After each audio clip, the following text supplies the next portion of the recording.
Hey y'all, welcome back to Coffee with Court. It's your girl Cortney, and today we are in episode 4, and we are talking about the D, honey. And I know what y'all thinking. It's not the D that y'all thinking about. Y'all should know me by now. I think outside of the box. So today we are actually talking about marriage and more so divorce. So go ahead, grab your mugs, and let's get right into it. But before we go, I have a really special guest today, so I'm going to pause and give him a second to introduce himself and let y'all know a little bit about him. So go for it, Will. What up, everybody? It's your boy Will. Will with the exclamation. It's nice to meet you, Cortney. Thank you for having me here. Thank you for being here. I'm excited to get into this conversation with you. I am a singer-songwriter. I'm based out of Atlanta. Producer, engineer. I do a lot of things, all things music. But mainly singer, engineer, producer, all in that realm. I've been in Atlanta for 11 years now. I don't know how deep you want me to get right now, but I've been in Atlanta for 11 years right now.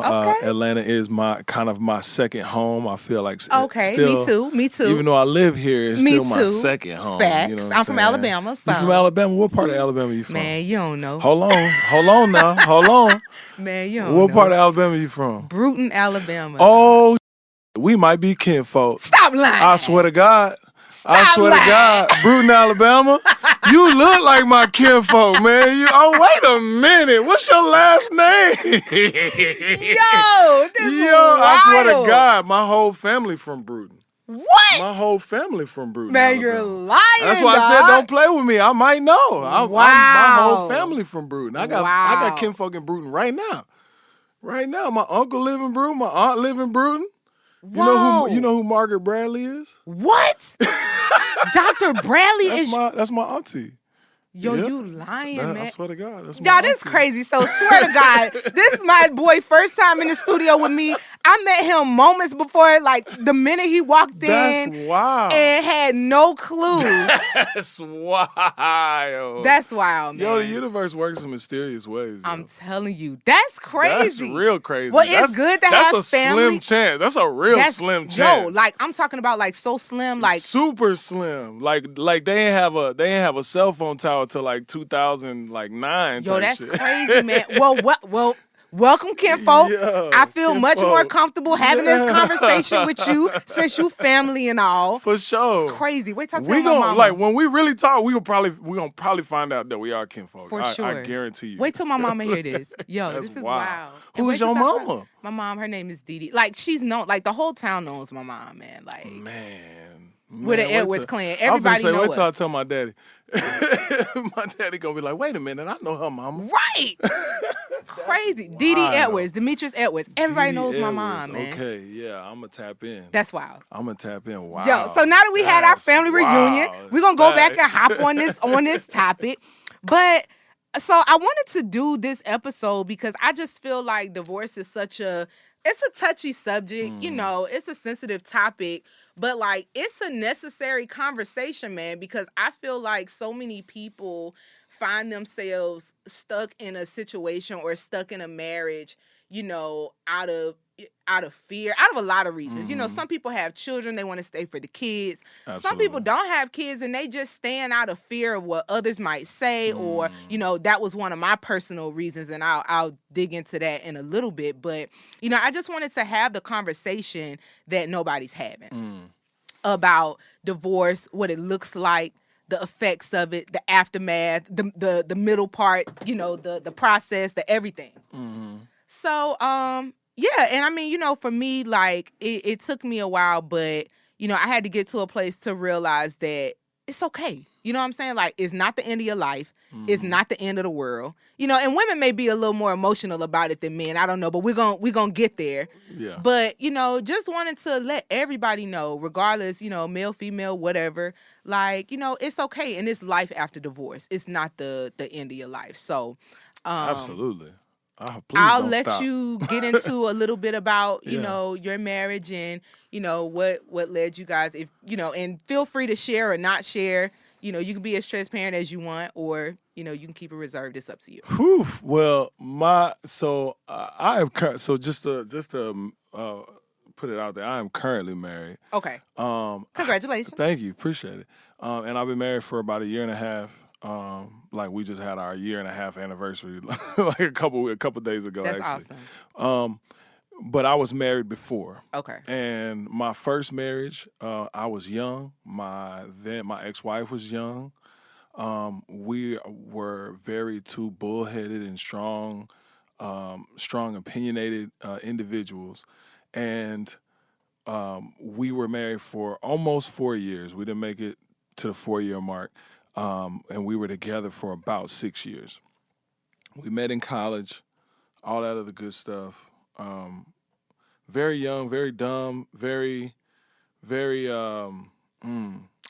just didn't have any example to draw from. Right. At least not for me. Right. Her parents were together.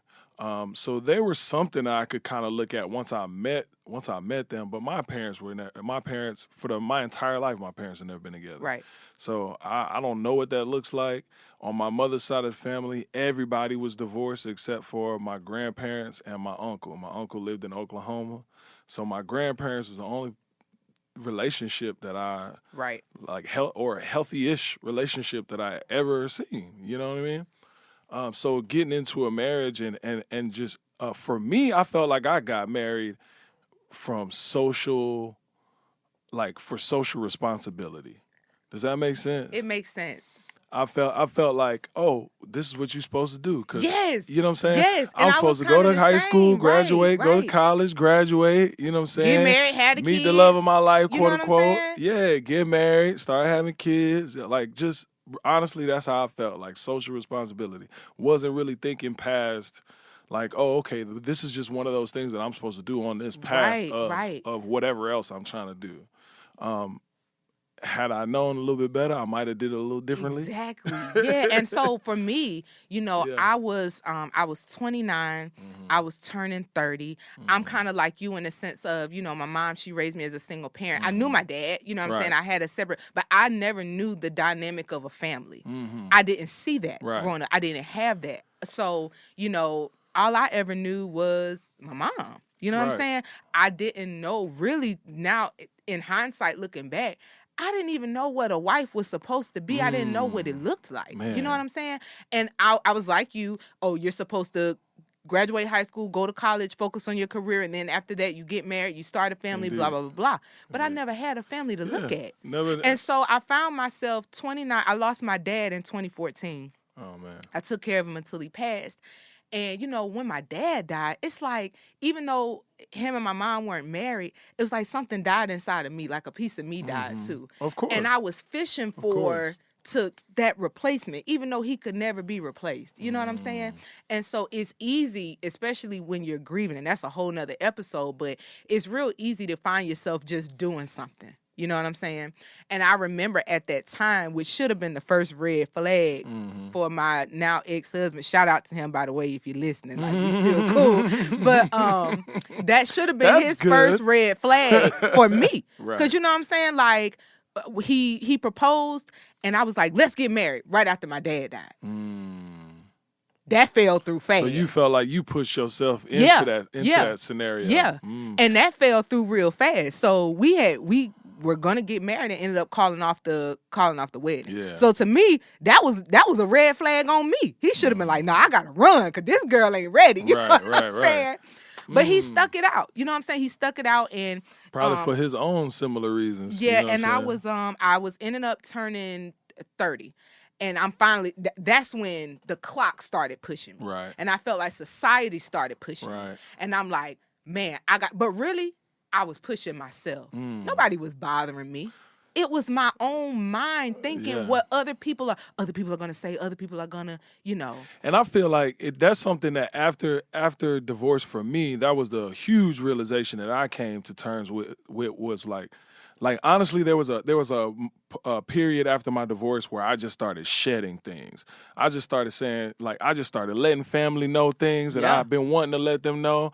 You know what I'm saying? I was like, hey, like one day, one day I remember going to my aunt and my uncle's house, and my dad was there, and everybody was there, and I came in the house, and they was looking at my eyes, and they saw that it was red, and they was all trying to play. I said, nigga, look, I smoke weed. You're just confessing. I said, we gonna let it all out now. You just confessing. I This is smoke confessional. weed. I'm finna smoke when I see you. You know what I'm saying? I might be high on the way. I was like, but whatever. I was like, you don't know. But just like, and I know that sounds silly to some folk, but you know what I'm saying? That like, there's a certain age where your parents don't have that kind of dominion over you like they might have used to. You know what I'm saying? They still your parents. You still respect them, all that other good stuff. But there came a point for me where I was like, just breaking all the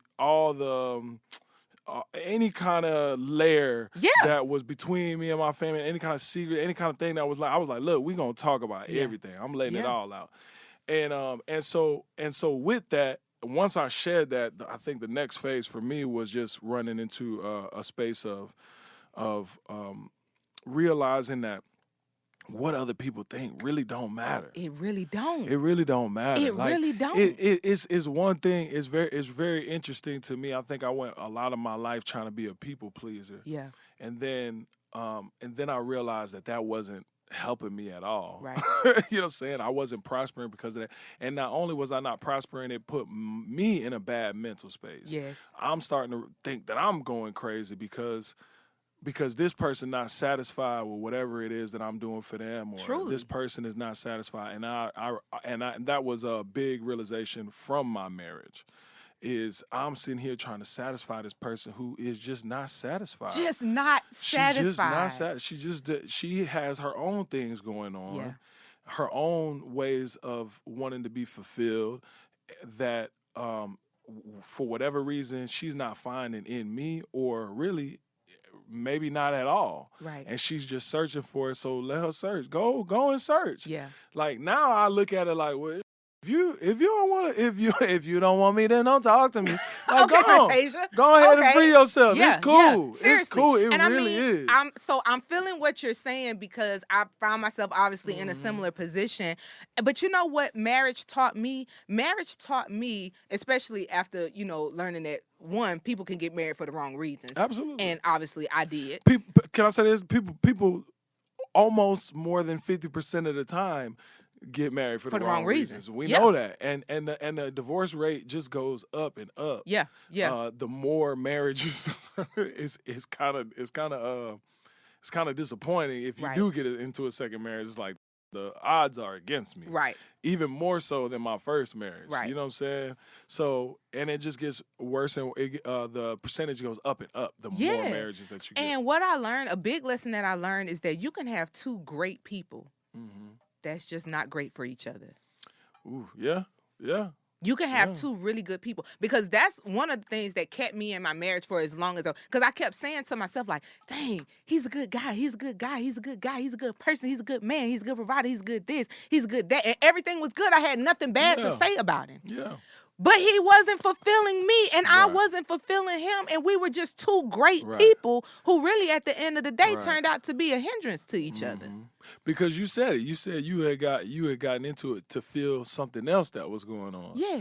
And then once you got into it, and that thing wasn't being filled, you kind of looked back and was like, well, and I think that's what a lot of us do. Yeah. A lot of us, not all of us, but a lot of us end up making those kind of decisions. Facts. Especially when, and I hate to keep harping on it, but especially when you don't have that example. When you don't have an example, like you said, you didn't have an example of what a wife looked like. I had no idea what a husband looked like. Yeah. No idea whatsoever. Anything that I knew about a husband was watching Uncle Phil on TV. You know what I'm saying? And I know that sounds so. I sometimes I look back and I was like, I really lived a typical black man in America life. Like my one parent household, latchkey kid. You know what I'm saying? Could have did all kinds of stuff. Could have been in a lot of trouble. Right. But man, by the grace of God. But anyway. Thank you, Lord. Thank you, Lord. But I say all that to say, it's very hard to just feel so socially responsible to get into to do things like get married, or socially responsible to go to college and or do all these different things that may not be for you. Yeah. It just may not be for you. Like you said, he's a good man, but what was he good for you? And the Right. answer, And that's the answer was key no. question that people miss. Yeah. So, as a wife, I started to feel like a failure basically, because I felt like I'm in this marriage. I said, for better or for worse, I took this vow, and here I am a couple of years later, and it didn't take me long before I realized that I made the wrong move. But I kept delaying the process because I'm like, I felt like I was trying to fight for it. You know what I'm saying? But as a woman, ultimately at the end or toward the end, I started feeling like a failure because I felt like I couldn't save it. I couldn't make it work. So I just want to know from a man's perspective, like, how is it on the man when you finally get that aha moment, like, man, this ain't it. Like, it's not gonna work. Ooh. How does it feel? Yeah, like, how do you feel? Like, how did it feel to get to the place to where you realize, like, I can't save it? In the moment of that realization, I was devastated. In the moment, time definitely healed that.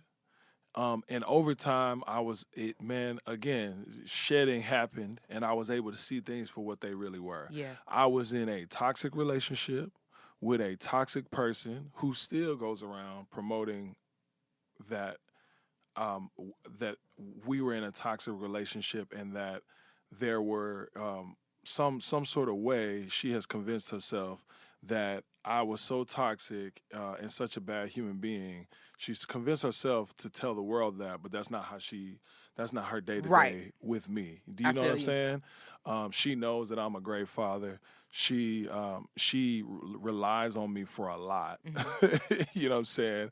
My daughter spends a lot of time with her daddy. That's good. You know what I mean? That's so and she knows that if worse were to come to worse, I would be wherever I need to be for whatever I need to be if my daughter is associated with it. That's what's up. But this is also the same person who goes around and tries to portray a different story, right? So like I said, shedding happened, and I realized who I was dealing with. Right. I was dealing with somebody who just was not. That was just not right. It wasn't right for you. Yeah, it just wasn't right for the me. Connection. I didn't feel like that's a solid individual. Right. So in the moment, I was absolutely devastated. I think we went on a retreat here at one point, and they asked me, man, what was your biggest accomplishment? What was your biggest failure? And when they asked me what my biggest failure was, I said, man, it was my divorce. I am super happy that it happened. I learned quite a bit from it, and I'm in a healthy relationship now because of it. I think in part of because of it, I learned a lot in that situation. However, in the moment, I was absolutely devastated. It took me a long time to come back from that because you feel like a failure. You feel, man, I was mad at my dad. I was mad at my mom. Wow. I was mad at her mama and daddy.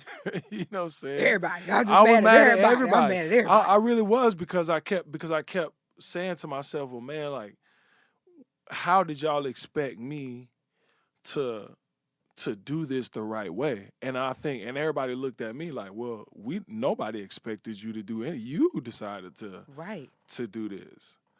And that's when I kind of, right. Let me ask you something. So it's, interesting to hear you say that I was mad at everybody. Mm-hmm. Was there a moment where, because it was for me, and I'll get into that, but was there a moment where when you sat down after you was mad at everybody and you looked at yourself and you took accountability for your part in it? That's exactly what I'm saying. Like it was a moment of like, man, like I'm mad at all y'all. And then when I'm having these conversations, not saying that I'm mad at them, but I'm just having conversations and I'm just finding out like what's coming back to me is like, this is on you. Like you decided to do this. It's not my dad's fault that he wasn't married to my mom, and I wasn't able to see that. Like, I could blame him for that, but I could not get married. You know what I'm saying? Right. Man, I'm telling you, one of the biggest lessons that I have learned in this life with marriage, with just everything in general, and I tell people all the time, you are not responsible for the things that other people did to you or didn't do. Like, you're not responsible for trauma that you endured when you were a child. You're not responsible for other people. You are 1,000% responsible for yourself. Yeah. And if you make it to a place in adulthood and you realize that you have these issues, it is your responsibility to seek the help that you need to become healed, to become whole, so that you can lead a productive life going forward. Absolutely. So marriage and divorce for me was that, and even in the midst of it, like I said, once I realized, like, dang, I may have made a mistake getting married, because one, I did it for the wrong reasons. Two, me and this guy, like, as much as I love him because I did, and he loves me, I know he did, it's like we're just two great people that's not really meant for each other. When I realized that, like, I went into this almost like a crisis, man. And I start to look at myself, and I start to just see the ugly things about me that need to be addressed, that need to be changed. First of all, I didn't even know who I was when I got married. Come on. Right. I didn't even know who I was. Right. I was struggling with a lot of stuff. I was struggling with my sexuality, and that was a cover-up. I'm going to just get married. Right. So people would get off my back. Wrong thing to do. Wrong thing to do. Right. Because then you digging a deeper hole, and you starting to involve more people in your mess, when after you get married, you still tipping over here and doing this and doing that, and now you involving innocent people. You know what I'm saying? Right. So you really just, I made a mess out of stuff. And so I get to a place, and I just look in the mirror one day, and I'm like, dog, you the problem. Yeah. A pastor once said to me, man, you take you with you. Wherever you go, you take you with you. Yeah. And you're absolutely right. You got to look in the mirror. We all got to look in the mirror and make those assessments and be okay with, it's me. Like, in this moment, or, with these certain things that I see all the time, like, it's me. Right. And I've taken, I don't know what the right word for it right now, but I've taken notice of those things in my life throughout. Divorce definitely helped me see that. You know what I'm saying? Like, where were you at fault?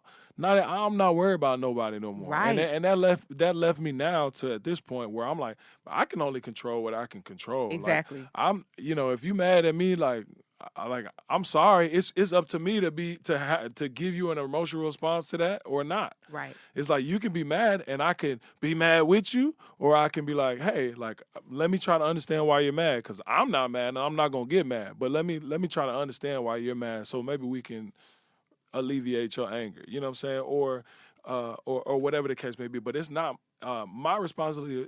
My responsibilities are my responsibility. Exactly. How I respond to people, regardless of how they speak to me, deal with me, how I respond to people is my responsibility.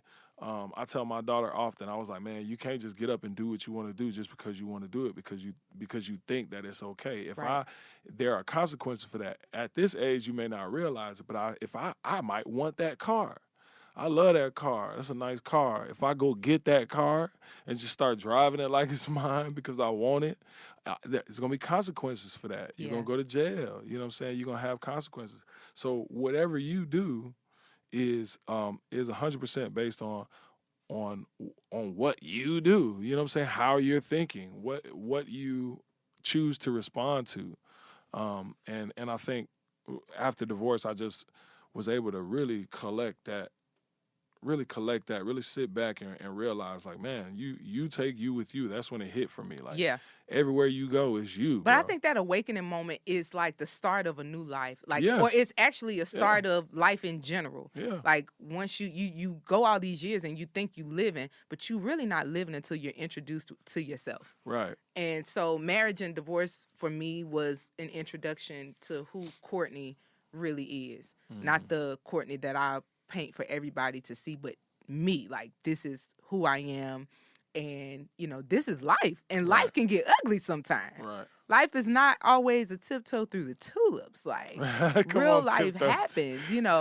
And so what was that, what did the in-between and the after stage look like? I know for me, like, my marriage was so unconventional. Mm-hmm. He was a military person. We wasn't together off the rip. Mm. We always lived separate. Right. Like, we were never together. And even when we got married, we eloped. And then I came back to Atlanta. He went back to where he was. Mm-hmm. And so we never lived together. And so it was almost like, I was just out here doing me anyway. You know what I'm saying? Because Right. we wasn't together. But, I think for me, it was the hope of holding on to just that title. And holding on to that security of knowing that I had somebody when I really needed to let it go. And I was holding myself up. But my question is, going back to the question, like, what did moving on look like? Like, how fast is too fast? We've been separated a really, really long time now, but only recently divorced officially. So it's like, what does moving on, or what did it look like for you? Like, how fast was too fast? Or, did you take a certain amount of time to heal before you jumped into something else, or until you went into your next relationship, which ended in your marriage? Like, how did it look? I went through a lot of phases. I think my first phase, like I said, was like, oh my God, like I'm divorced. Yeah. You know what I'm saying? Like, like I want my wife. I went through that phase. Yeah. And then after that phase was like, well, F that. You know what I'm saying? Like, I'm finna get out here. I'm finna get out here and see what's happening. Back in these streets, you know what I'm talking about? And then, because I had a realization. I said, wait a minute. I ain't never been in Atlanta single. You know what I'm saying? You know what I'm saying? With some money in my pocket. You know what I'm saying? A place to lay my head in a vehicle. I was like, wait a minute. I'm grown out here in Atlanta and single. I said, let me sow my royal oats. You know what I'm saying? And I thoroughly enjoyed that time. Okay. You know what I'm saying? But then it came to a point, obviously, where it was just like, all right, this is getting kind of like, I would have moments where, I'm a gigging musician, so a lot of times I'll go out of town, I'll come back, and it'd be a Sunday, and it'd be a beautiful day, and I'd just be sitting at the house by myself, and I'd be like, man, this is boring. Like, I was like, man, it'd be nice to have somebody to cook me a meal when I get home. You know what I'm saying? Out here hungry after church. Hungry. So I'm like, I started having I went through that phase of like, man, longing. Yeah. And be like, man, I really kind of miss like just being with one person. You know what I'm saying? The having a lot of courtships all over the place was getting expensive. I bet. It was getting less fun because then I started thinking to myself, man, it's getting kind of dangerous now. We doing this. We are enjoying ourselves a little too much. Let's relax. So then I went through the longing phase, and then I finally went through let me just chill all together. It took me a couple years to get there. Right. It took me a couple years to get there. And that's cool. One thing that I am learning is that it's different for everybody. Yeah. No one situation is really the same. You know what I'm saying? Like, and people's healing processes, like, it's different. Yeah. But after you get a divorce, like, you do go through those phases where it's just like, you just be trying to figure out life. One minute you relieved, the next minute you like, some people experience regret, like, dang, what did I do? Like, I should have tried a little harder. I should have whatever. So it's just different for different people. I know for me, like, I think I'm still just kind of enjoying myself right now.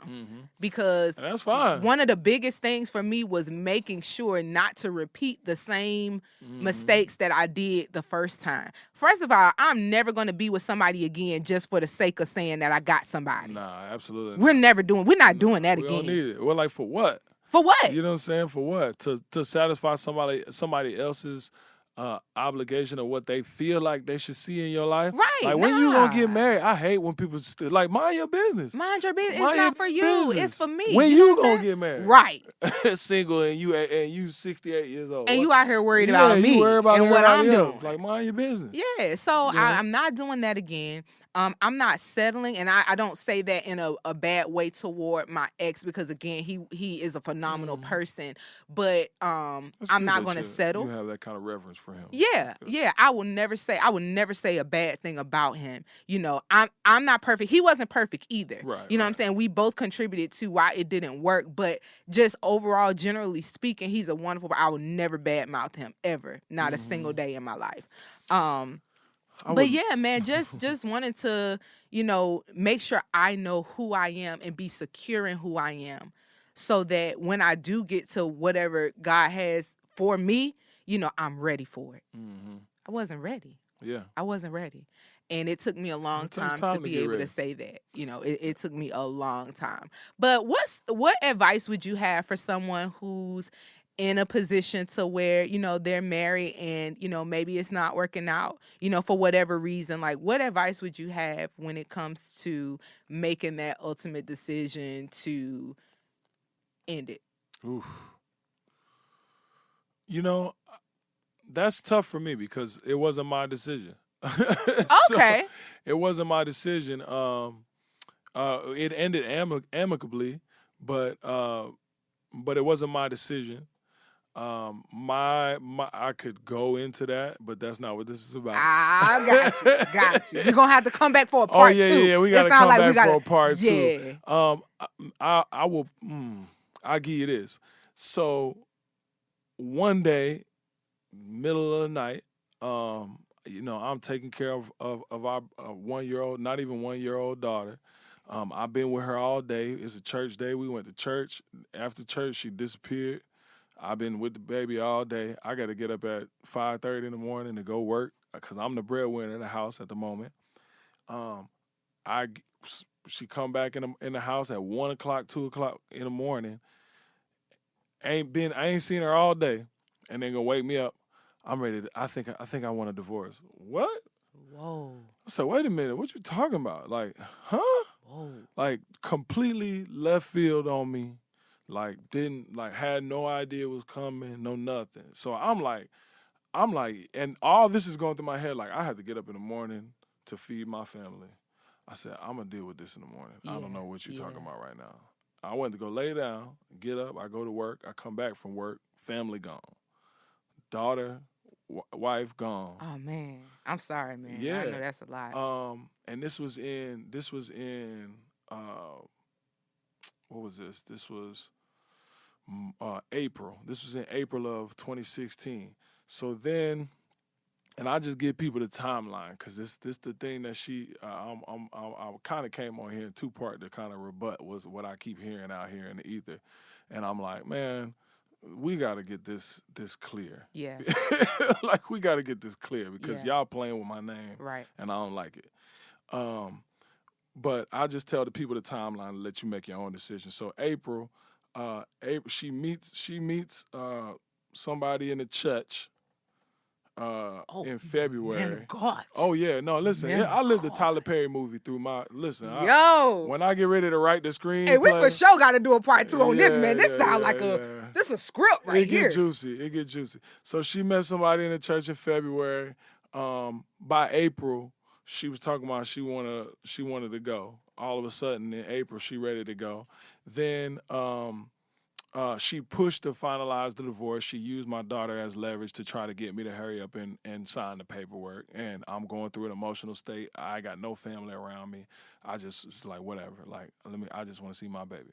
So I signed the paperwork. So that became final in quick, June of that year. Man, that was fast. I don't even think it was that quick because so then later on, I found out she dating the same church member that she had met.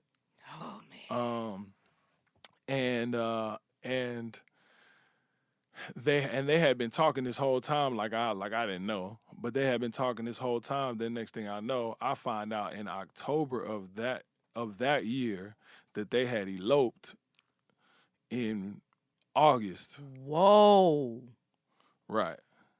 But swear they ain't cheap. Swear got the whole church, the whole world. Man, that's got the tough whole right there, world man. things, writing books, pretending to be somebody that she not. That's tough. And That's tough. It's really. It's just good to hear from a man's perspective, like how you process and the story from your side. Because I tell people all the time, I don't care how good you think somebody is, it's two sides to every story. Mm-hmm. You know what I'm saying? Well, it's three sides to every story. You right. That's the thing. People forget that. You right. It's your side, my side, and the truth. And the truth. You know what I'm saying? Yeah. And so I try to lean on the truth side. Facts. I try not to put my story out. Right. Because if I gave you my story, I'm going to give you an emotionally charged story. Right. I try to give you the facts. Exactly. And what I just gave you is facts. Yeah, I am. But it's interesting. I'm a people person, so I always like to know, like, I want to know your side. I want to know the raw emotions of how it made you feel. And that's a lot to process. You know what I'm saying? And I think that sometimes we can be so hard on our men, especially our black men. You know what I'm saying? We hold you guys to this standard and, we have these expectations, not realizing that you guys y'all have feelings too. Y'all might not be emotional as us, but y'all do have feelings. I think 90% of people who commit homicide are men. Homicide is an emotional response. Men are absolutely emotional. I don't know why, and see, that's this thing that's going around, right? Like a virus that men are not emotional. Yeah, men are absolutely emotional. Absolutely. They're probably more emotional than women. Good to know that. You teaching me something. You preaching real probably good. More you teaching me emotional something. Than women only, what is unfortunate for us is we have to hide it. We have to hide it and we have to process it differently than women do. You can openly process your emotions with your friends and with your family and nobody will judge you for it. Right. Men openly process your emotions, you gay, or bro, hey, stop acting like a B word. Right. You know what I'm saying? Or hey man, you know what I'm saying? And now, maybe now, and in this new age life that we live in, this generation has become a little bit more open to that. You know what I'm saying? I got good guy friends that we are able to talk to each other. And I'm grateful for that. Thank God for these people. Shout out to Onami, shout out to Chris, shout out to both of the Chris's. These are my homeboys that I know I can sit down and talk to about some real stuff. So men are very emotional. And what ends up coming out as other things that sometimes end up being violence or acting out in other different ways is the response to that emotion, that high intense emotion that they're feeling, and they just don't know how to process it because people are not listening to them. Right. People are going to judge them if they do listen to them. People don't I expect you to not. I'm gonna say something. What I feel like is controversial. I feel like a lot of women are raised to be entitled. You ain't lying. You know what I'm saying? And men don't have that luxury. Yeah. Men do not have that luxury. You scrape and fall. Like I try not to do it so much with my daughter, but my daughter scrape and fall. I'll be like, oh baby, you okay? You okay? Let me. If I had a little boy, he scrape and fall. Come on now, get up. Right. You'll be all right. Man, that's a whole nother topic in itself. You know like it's crazy. So yes. let's stop that. Black women, all women, if any woman that loves a black man, allow him to be emotional, allow him to be vulnerable with you without judging him, without giving him the repercussion of because that's the worst thing you can do. It is. You know that's what? That's the worst thing you can do. You just taught me something. Is allow a man to be emotional and vulnerable with you, and then you use it against him. Right. And you know what? And I did that. And I am big enough lash out at you every time. I am big enough to admit it. I'm gonna say this, and we're gonna get out of here. But I did that, and one of the things, and God Himself got me about that. Like He yoked me up. Like, look at what you're doing. You are emasculating him. Yeah. why are you like this? Like, and that's what made me realize, like, hey, I'm the problem. You know what I'm saying? And I gotta do something different. Yeah. And and I did do something different. Yeah. And I'm happy to say that before we ultimately ended up going our separate ways, I stopped doing that. So good. that was one good thing that I can say, that I did. But I just want to say and reiterate again to anybody who finds yourself in a situation where maybe it's not working for you. Like, it is okay. Like, I know divorce is just it's such a touchy, and people say, they're so against it. And I understand, I know how it is. You get in something, you take a vow, you're supposed to be for better or for worse. But listen, sometimes that for worse is just too much to bear. You know what I'm saying? And sometimes that for worse will lead to better, because you'll be able to come back. Just take your time to realize what you did. Like, focus on yourself after divorce. And I'm not, I want to make it clear that I'm not glorifying divorce, but I am saying that we kind of need to normalize it a little bit more, because, mistakes do happen. Yeah. And the numbers say it is normal. And the what I said to myself was, I'm not gonna live the rest of my life miserable for the sake of saying that I toughed something out. I don't think that was God's will for my life. And if I'm wrong, he'll deal with me when I get there. You know what I'm saying? But, I just want to say to somebody who, you're in that boat, like, it's okay. Start praying. You know what I'm saying? Pray. And if you find that you got to make that decision, go for it. It's not the end of the world. As you can see from my boy right here, like, he got married again. You know what I'm saying? So happily married. And so it can happen for you. And you deserve to get to the person who God intended for you, instead of the one that you just went out and picked for yourself. That's another topic in itself. Because we just be going out here picking people. Then we be trying to figure out why it's not working, because God didn't put that together. That wasn't for you. That wasn't for you. And you knew it wasn't for you. And you knew it wasn't for you, but you did it anyway. But he gonna let you do it. He gonna, all right, go ahead. Yeah, he gonna let it happen. So, well, I thank you so much for coming in with me today, cousin. I'm gonna just call you cousin. Cuzzo. You know, come on. Tell the people how they can find you on social media, man. Man, y'all can find me on all social media at Yo That's Will. That's YOTHATSWILL. Yo That's Will. I got a single out called Water. Y'all should go listen to that. For sure. It's on Apple Music, Spotify, everywhere.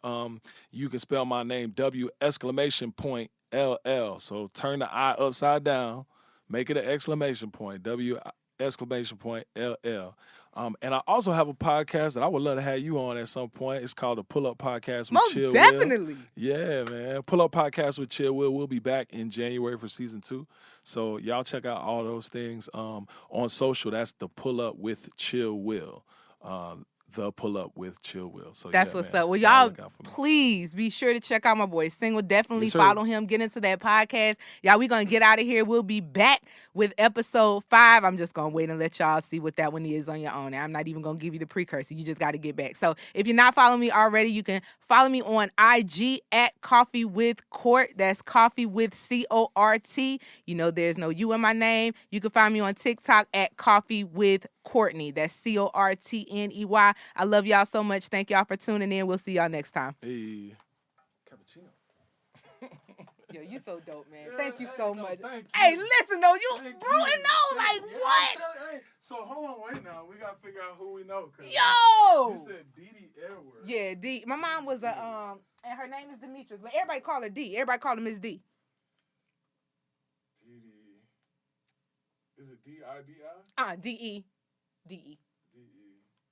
Yeah, Margaret, no, they went to school together. And you know what? And she my aunt just had a birthday. Yeah, and she invited my mom. She was there. Oh, yeah. Shit. Look at that. Yeah.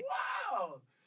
Yo, that is wild. Yeah, she sent my mom an invitation. I don't know if my mom can make it or not, but yeah, she sent. They are classmates. That is wild. So who else your folks like? Do you know my sister? My sister used to live out there. Her name is Tamika. She's Tamika Walker now, but she was Tamika Prayer. Tall, light skin. She went to T.R. Miller. I went to Miller. You went to T.R. Miller? Yeah, graduated from Miller. Went to Miller. I was the third black drum major at Miller. Oh shit. Yeah. Do you know Alex Walker? That's my brother-in-law. Alex Walker. That sounds very familiar. Mm-hmm. He got kinfolk down there too. The Leach family, that's my kinfolk. I'm sure I know all. I'm telling you, man, Bruno's so smart. Everybody know everybody. Yeah, but Margaret, for sure, she followed me on Facebook. Like, she keeps up with me. Yeah. Margaret, that's wild. She keeps up with me. So when you post this, just like I cannot wait. wait. She be like, wait a minute. I cannot wait. That's wild. Man, that's the wildest thing I ever seen. Super wild, man. We got some relations somewhere. For sure. You look too much like the kinfolk, man. For sure. Now my dad. When I was looking at you, I was like, wait a minute. And then you said something about Bruton. I'm like, man, you got my grandmama cheekbones. Like, oh, this is man. wild to me. Like, you look like my kinfolk. That's crazy. What's your last name? Edwards. Edward. Your last name. But now my dad was a stalwart, so the stalwarts are my folks. Stalwart. Yeah. See, and so by blood, I'm supposed to be a Broughton. Oh, I know all of them. So you know Feast Broughton? You know Feast? Yeah, man, what? Feast is my uncle. He's like my half uncle, basically. Wow. Because his daddy laid down with my grandmama and had my daddy. That's wild, man. Butch, you know Alvin? Yeah. That's crazy. Well, look, you got my contact, so make sure you lock me in. Bring me in for the podcast. I'll be. And thank you so much. I really appreciate it.